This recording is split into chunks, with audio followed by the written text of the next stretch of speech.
साथियों, आज हम एक 24 डेज़ की ट्रांसफॉर्मेशन सीरीज शुरू कर रहे हैं। स्पेशली ये सीरीज़ स्टूडेंट्स और पेरेंट्स के लिए है। स्टूडेंट्स को ये बताना चाहता हूँ कि सफलता का क्या मतलब है। सफलता की अनगिनत परिभाषाएं हैं। सफलता को या सक्सेस को जानने के लिए पहले हमें एक रेफरेंस पॉइंट तय करना पड़ेगा। अगर मैं आपसे 5 रेफरेंस पॉइंट की बात करूं तो आप सफलता को कुछ हद तक समझ पाएंगे। हम ऐसे 5 सफल लोगों को लेते हैं और उनके माइंड मैप को समझेंगे, तब हमें सफलता की कुछ बात समझ में आ पाएगी। सबसे पहले पर्सन हैं रतन टाटा। रतन टाटा ने अभी एक स्टेटमेंट दिया था कि अगर भारत की स्थिति में, आर्थिक स्थिति में कोरोना की वजह से कोई दिक्कत आती है तो वो अपनी पूरी संपत्ति देने के लिए तैयार है। तो आप रतन टाटा के माइंड मैप को जान सकते हैं कि वो देश के लिए कितने समर्पित हैं। इस समय मैं ये कह सकता हूँ इस स्थिति में कि रतन टाटा बहुत ही सक्सेसफुल हैं, सफल हैं। दूसरा रेफरेंस पॉइंट अगर हम लें तो APJ अब्दुल कलाम आज़ाद जी हैं, जो राष्ट्रपति तो थे ही, लेकिन शायद उनके जैसा राष्ट्रपति अभी तक कोई भी नहीं रहा है। वो अपनी सैलरी का मैक्सिमम पार्ट डोनेट कर देते थे और उतना ही खर्च करते थे जितनी कि उनकी न्यूनतम आवश्यकता थी। वो भी एक महानतम व्यक्ति थे। उनसे भी हम सक्सेस की रेफरेंस पॉइंट को समझ सकते हैं। तीसरा, अगर हम फिल्मी दुनिया को देखें तो फिल्मी दुनिया में अब रिसेंटली सोनू सूद और अक्षय कुमार, 2 ऐसे नाम थे। अक्षय कुमार ने कुछ आर्मी वालों के लिए कुछ किया था, कोई फंड बनाने के लिए बात कही थी, उसमें कुछ पैसे भी डोनेट करने के लिए बोला था। इसी तरीके से सोनू सूद भी काफ़ी अच्छे काम के लिए फेमस हुए थे, जो कि कोरोना में मज़दूरों को उनके घर तक पहुंचाने के लिए बसें उन्होंने चलवाई थी। चौथा रेफरेंस पॉइंट अगर हम लें तो सूरत के एक बिजनेसमैन हैं, श्री राम कृष्ण डायमंड्स के मालिक गोविंद काका। गोविंद काका 7th पास हैं, शायद 7th भी उन्होंने ढंग से नहीं किया पूरा, और वो अभी करीब 5000 करोड़ की डायमंड कंपनी के मालिक हैं। एक बार एक पर्सन उनके पास नौकरी के लिए जाता है तो पर्सन उनसे पूछता है कि कितनी सैलरी दोगे सर आप? तो वो बोलते हैं 0 सैलरी दूंगा। और बोले कितने घंटे काम करना पड़ेगा? बोले 24 घंटे 7 दिन। तो जो नौकरी मांगने गया था वो पर्सन, वो एकदम आश्चर्यचकित रह गया। तो फिर गोविंद काका ने बताया कि हम कभी किसी पर्सन को नौकरी नहीं देते। हमारे यहाँ जो भी एम्प्लॉय आते हैं हम उनको हिस्सेदारी देते हैं, वो हमारी कंपनी की फैमिली का हिस्सा होते हैं। तो इतने उच्च विचार के पर्सन की कंपनी के बारे में मुझे एक बात और पता है कि जब रिसेशन आया था 2008 में, तो श्री राम कृष्णा डायमंड कंपनी वो कंपनी थी, वो टॉप 3 कंपनीज में शामिल थी जो कि रिसेशन से अफेक्टेड नहीं हुई थी, बल्कि उन्होंने रिसेशन में भी मुनाफा कमाया था। तो निश्चित रूप से जिस कंपनी के मालिक के इतने अच्छे विचार हों, उसको रिसेशन में भी कोई दिक्कत नहीं हुई। तो ये चौथा रेफरेंस पॉइंट हो जाता है। और अगर हम एक और रेफरेंस पॉइंट ले लें, जैसे कि आप बाबा रामदेव का भी रेफरेंस पॉइंट ले सकते हैं कि वो ये कहते हैं कि इनकी जो भी इनकम होगी, उनकी ये जो पतंजलि के जो प्रोडक्ट्स वगैरह हैं, उनको वो 100% चैरिटी में कन्वर्ट कर देंगे। तो अगर वो 100% चैरिटी में कन्वर्ट करते हैं तो निश्चित रूप से देश की बहुत बड़ी सेवा कर पाएंगे। तो इन 5 लोगों को अगर हम सफल मानें तो अब बच्चों को ये तय करना है कि उन्हें किस स्थिति पे जाके सफल होना है। सफल होने की कोई निश्चित परिभाषा फिर भी नहीं है। अगर कुछ बच्चे परसेंटेज ऑफ मार्क्स को रेफरेंस पॉइंट बनाते हैं तो मैंने ये देखा है कि कई बार बच्चे 96-97% लाते हैं, उनके बहुत खुश होते हैं, पेरेंट्स भी बहुत खुश होते हैं। लेकिन उन्हीं बच्चों को दिल्ली के किसी अच्छे कॉलेज में, lady Shri Ram college of commerce या कोई अच्छा कॉलेज है, उसमें एडमिशन नहीं मिलता क्योंकि वहाँ पे कट ऑफ लिस्ट में 98% कट ऑफ होता है। तो जिस कॉलेज में 98% कट ऑफ होगा वहाँ पे 97% वाले तो अपने आप को लो फील करेंगे, क्योंकि उनको तो एडमिशन ही नहीं मिलेगा। तो यहाँ पे परसेंटेज का रेफरेंस पॉइंट ख़त्म हो जाता है। जैसा कि मैंने बताया था, श्री राम कृष्णा डायमंड की इंडस्ट्री वाले वो 7th क्लास तक पढ़े हुए हैं और वो IIM अहमदाबाद में भी अपना लेक्चर देने जाते हैं।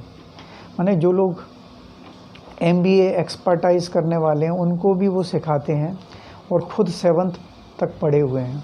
तो आप इस बात से अंदाज़ा लगा सकते हैं कि यहाँ पे परसेंटेज और एजुकेशन का कोई बहुत ज़्यादा मतलब नहीं रह जाता है। तो बच्चों को कहाँ दिक्कत आ रही है, बच्चों के एक्चुअली रेफरेंस पॉइंट ही गलत हो जाते हैं। बहुत से बच्चे बड़े जोश में आते हैं कि इस बार हम जो है डॉक्टर बन के रहेंगे, हम नीट की तैयारी करेंगे। कुछ बच्चे बड़े जोश में आते हैं कि हम IIT में एडमिशन लेंगे। कुछ बच्चे बड़े जोश में आते हैं कि हम जो है CA बनेंगे। और जब वो पढ़ना शुरू करते हैं, उन्हें कुछ मुश्किलें आती हैं तो वो कुछ बच्चे तो गिव अप कर देते हैं, कुछ बच्चे दूसरों को ब्लेम करने लगते हैं, कुछ बच्चे टीचर्स को ब्लेम करने लगेंगे, कुछ बच्चे अपने साथियों को ब्लेम करने लगते हैं, कुछ तो भी XYZ वो ब्लेम करने लगते हैं। लेकिन चूँकि उनका रेफरेंस पॉइंट ही सही नहीं है तो वो कैसे, उनको पता ही नहीं है कि नीट क्यों करना चाहते हैं, डॉक्टर बनना है तो क्यों बनना है, उनको यही पता नहीं है। बस किसी दूसरे को देख के हमें भी डॉक्टर बनना है ऐसा विचार आ जाता है दिमाग में। तो ये रेफरेंस पॉइंट तय करना ज़रूरी है। जहाँ तक पढ़ाई की बात है तो ज़रूरी नहीं होता कि बहुत ज़्यादा सक्सेसफुल होने के लिए पढ़ाई करना ज़रूरी होता है। आप चाहें तो ओयो कंपनी के जो फाउंडर हैं, आप उसकी स्टोरी को भी ले सकते हैं। वो भी 12th पास तक हैं, उन्होंने 12th के बाद में कोई ख़ास एजुकेशन नहीं ली है। रितेश अग्रवाल उनका नाम है। तो वो एक बड़े अच्छे कंपनी के मालिक हैं, 5000 करोड़ की उनकी कंपनी है। तो और अगर आप पढ़ाई की बात करते हैं तो आप सुंदर पिचाई को भी ले सकते हैं। उन्होंने भी अच्छे से डिग्री की हुई है और उनकी पूरे दुनिया में शायद सबसे ज़्यादा महंगे और ज़्यादा सैलरी लेने वाले CEO सुंदर पिचाई हैं। तो कोई फिक्स क्राइटेरिया नहीं है, लेकिन एक तय है, बात ज़रूरी है कि जब आप जो कुछ भी काम करते हैं then give your all 100% effort there. आप अपने एफर्ट में अगर 100% से कमी रखते हैं तो फिर निश्चित रूप से आपको असफलताओं का सामना करना पड़ता है। तो मैं स्टूडेंट्स को केवल एक बात और बार बार एक बात बोलूँगा कि आप अगर किसी डॉक्टर के पास जाते हैं और वो डॉक्टर अगर आपको गलत दवाई दे दे गलती से, तो न केवल आप बल्कि आपका पूरा परिवार और आपके पहचान वाले सभी उस डॉक्टर को जो है वो क्रिटिसाइज़ करते हैं और उसके बारे में लोगों से बोलेंगे ये डॉक्टर सही नहीं है। तो जब आप ये चाहते हैं कि डॉक्टर अपना काम सही से करे तो स्टूडेंट का क्या काम है? स्टूडेंट का काम है अच्छे से पढ़ाई करना। और आपकी जो संस्कृत में स्टूडेंट की परिभाषा है उसको भी बोल सकते हैं, अल्पाहारी है, ब्रह्मचारी है, स्वान निद्रा है, वको ध्यानम है। उन सारी प्रॉपर्टीज़ को ध्यान में रखना चाहिए स्टूडेंट्स को। तो जब स्टूडेंट अपने काम को सही से करेंगे तो निश्चित रूप से सफल होंगे। लेकिन कभी किसी दूसरे को देख के अपना काम शुरू करते हैं, कोई अच्छे से पढ़ रहा है तो उसकी देखा देखी नकल शुरू करेंगे, फिर वापस अपने ट्रैक पे आ जाएंगे। शुरुआत जब होती है तो बड़े जोश में पढ़ाई शुरू करते हैं, उसके बाद में जोश ठंडा हो जाता है। तो कहीं ना कहीं रेफरेंस पॉइंट गलत है, कहीं ना कहीं डिस्ट्रैक्शंस की तरफ बहुत ज़्यादा उनका झुकाव हो जाता है। तो अगर आपका रेफरेंस पॉइंट एकदम सही है, स्टार्टिंग पॉइंट, और आपका फाइनल पॉइंट सही है, तो आपको बीच में फिर किसी चीज़ को नहीं देखना है, ठीक है ना। बीच में जो भी डिस्ट्रैक्शंस आएंगे आपको उनसे कोई लेना देना नहीं है। आपका फर्स्ट पॉइंट और लास्ट पॉइंट आपके दिमाग में क्लियर होना चाहिए, तो निश्चित रूप से आप सफलता पा पाएंगे। डॉक्टर बनने के बाद में भी या इंजीनियर बनने के बाद में भी कि आप कितने सफल होते हैं। इंजीनियरों की तो अभी कोई भी गिनती नहीं है, अनलिमिटेड इंजीनियर्स अवेलेबल हैं हर फील्ड में, कुछ बहुत एक्सपर्ट भी हैं, लेकिन सक्सेसफुल वही हैं जिनका माइंड मैप का थॉट प्रोसेस सही है। अगर आप बहुत अच्छे से सक्सेसफुल होते हैं, मैं अभी थोड़ा सा इकोनॉमिकली बात करूंगा। मान लेते हैं कि आपकी सैलरी 10,000 रुपये है, तो क्या आप उन 10,000 रुपये में से 500 रुपये डोनेट कर पाते हैं सच्चे मन से? अगर आपकी सैलरी 1 लाख रुपये महीने है तो क्या आप 5,000 रुपये महीने अच्छे मन से डोनेट कर पाते हैं? शायद जिनकी सैलरी 10,000 होगी वो 500 रुपये डोनेट कर देंगे, 1 लाख वाला भी कुछ हिम्मत करके 5,000 रुपये डोनेट कर देगा। लेकिन अगर सैलरी 10 लाख हो जाए तो 50,000 रुपये डोनेट करने में मुश्किल होने लगती है। और अगर किसी की सैलरी 1 करोड़ है और उसको 5 लाख रुपए महीने दान करने हो तो वो तो मना ही कर देगा, बोले 5 लाख रुपए दान नहीं कर सकते। अगर आप परसेंटेज में देखें तो ये केवल 5% है, 100 में से 5 रुपये दान करने हैं।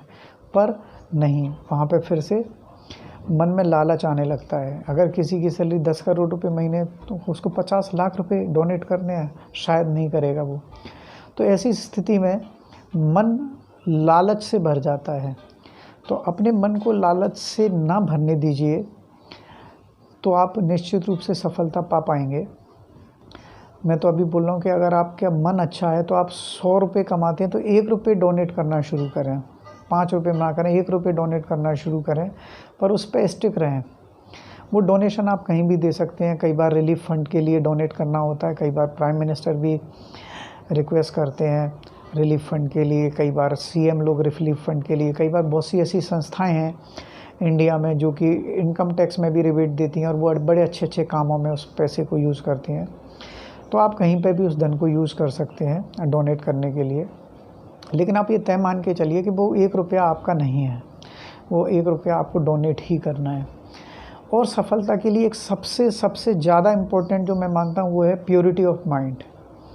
अगर आपका माइंड प्योर है तो आप ना तो डिस्ट्रैक्शन के चंगुल में आएंगे और ना कभी आप किसी को ब्लेम करेंगे। आप अपनी स्ट्रेंथ को मल्टीप्लाई करेंगे, अपनी वीकनेस को दूर करेंगे और निश्चित रूप से आप बहुत ज़्यादा सफल हो पाएंगे। तो बच्चों को मैं बार बार केवल एक ही बात बोलता हूँ कि सबसे पहले ये डिसाइड कीजिए कि आपको क्या करना है। डॉक्टर बनना है, इंजीनियर बनना है, सीए बनना है, बिजनेसमैन बनना है, पॉलिटिशियन बनना है, क्या बनना है उसको पहले फिक्स कीजिए, उसको तय कीजिए। और दूसरी बात, उसमें 100% ऑनेस्टी रखिए। आप बिल्कुल ये तय मानिए कि आप जो भी कमाना चाहते हैं पैसा, वो पूरा ईमानदारी का पैसा होना चाहिए, क्योंकि बेईमानी का 1 रुपया भी आपके करोड़ों रुपए को बर्बाद कर सकता है। इसलिए कभी भी 1 रुपये की बेईमानी का पैसा भी हमें नहीं लेना चाहिए, क्योंकि बेईमानी के पैसे से जो हम खाते भी हैं वो भी हमारे शरीर को नुकसान करता है, हमें बीमार करेगा। तो ये ध्यान रखें कि आप भले ही बहुत ज़्यादा पैसा कमाने का ना सोचें, पर जितना भी पैसा कमाएं उसमें से कुछ डोनेट करें, पर पैसा जो भी कमाएं उसमें पूरी से पूरी ईमानदारी होनी चाहिए। ये तभी हो पाएगा जब आपका माइंड प्योर हो। और इसी चीज़ को आप पढ़ाई में भी अप्लाई करें। जब आप पढ़ाई करते हैं तो प्योर माइंड से पढ़ाई करें। जब आप प्योर माइंड से पढ़ाई करेंगे तो निश्चित रूप से आपका कंसंट्रेशन लेवल भी अच्छा होगा, आपका डिसिप्लिन लेवल भी अच्छा होगा, आप अपनी गलतियों को आसानी से आइडेंटिफाई कर पाएंगे, आप अपनी गलतियों को अपने टीचर से क्लियर भी कर पाएंगे। और यहाँ पर भी ये ध्यान रखना है कि जब आपका माइंड प्योर होता है बच्चों का, तो उनको टीचर भी ऐसे ही मिलते हैं जो प्योर माइंड के होते हैं। और जब दोनों स्टूडेंट और टीचर प्योर माइंड के मिल जाते हैं तो फिर वो मिरेकल, उसी को मिरेकल बोल सकते हैं हम कि वो मिरेकल करते हैं। तो ध्यान रखिए कि आपके टीचर आपको सब्जेक्ट के साथ साथ क्या आपके माइंड को प्योर होने के लिए कुछ बताते हैं या नहीं बताते हैं, या केवल आपको डांट के और भगा देते हैं, या फिर कुछ तो भी जो है स्ट्रिक्ट आपके साथ रहते हैं। स्ट्रिक्ट रहना कोई बुरी बात नहीं है, लेकिन क्या आपके अंदर प्योरिटी को वो डेवलप कर पा रहे हैं, ये बहुत इम्पोर्टेंट है। और आपको टीचर के ऊपर डिपेंड भी नहीं रहना है। बच्चों को तो खुद भी ये डिसाइड कर लेना है कि मुझे प्योर ही रहना है। तो आप प्योरिटी के साथ में आप काम करिए, ईमानदारी के साथ में काम करिए, निश्चित रूप से आपको ज़रूर सफलता मिलेगी। ये मेरा पहला आप बच्चों को ये बताने का मतलब था कि सफलता क्या है। तो आप अपनी सफलता अपने हिसाब से तय कीजिए, ठीक है, और वो उसके ऊपर उसी हिसाब से काम करना शुरू कीजिए। अगले वीडियो में मैं आपको बताऊंगा कि दूसरी प्रॉपर्टी स्टूडेंट्स के लिए क्या अच्छी होनी चाहिए जिससे कि वो निश्चित रूप से सफल हो पाएंगे। Thank you very much for watching this video. Students लोगों को मैं रिक्वेस्ट करूंगा कि इस वीडियो को अगर आप अपने दोस्तों तक भी पहुंचाएं और शेयर करें, लाइक करें और चैनल को भी सब्सक्राइब करें। ऐसा इसलिए कहता है कि अगर आपके अंदर कोई टैलेंट है, जैसे मान लेते हैं कि किसी पर्सन जिसने कि इंटरनेट डिस्कवर किया था, अगर वो इंटरनेट केवल खुद के यूज़ के लिए रख लेता, उसको दुनिया में नहीं फैलाता, तो शायद आप और हम भी जो है अभी इंटरनेट के अच्छे फ़ायदों को यूज़ नहीं कर पाते। तो ये बहुत ज़्यादा ज़रूरी है कि कोई भी अच्छी चीज़ अगर आपको लगती है तो आप उसको फैलाने में अपना योगदान ज़रूर दें। ठीक, अपने दिमाग में ऐसी कोई ब्लॉक क्रिएट ना करें कि हम क्या करेंगे शेयर करके, शेयर करने से हमको क्या फ़ायदा है। ये फ़ायदा या नुकसान की बात नहीं है, ये बात है अच्छी बात को फैलाने की। तो अच्छी बात को फैलाने के लिए अगर आपको वीडियो शेयर करना पड़ता है तो करिए, लाइक करना है तो करिए, उससे मुझे मोटिवेशन मिलेगा। मेरा वीडियो आप लाइक करेंगे तो अगर आपको कुछ लग रहा है तो निश्चित रूप से आपको लाइक करने से मुझे बहुत खुशी मिलेगी। चैनल को सब्सक्राइब कीजिए, अच्छी अच्छी बातें जाननी है तो। स्टूडेंट्स 10-15 मिनट निकाल के मेरे वीडियो को देखें तो निश्चित रूप से उनकी 99% प्रॉब्लम्स तो वैसे ही सॉल्व हो जाएंगी। तो मैं एक बार फिर से आपको धन्यवाद दूंगा। Thank you very much for watching this video.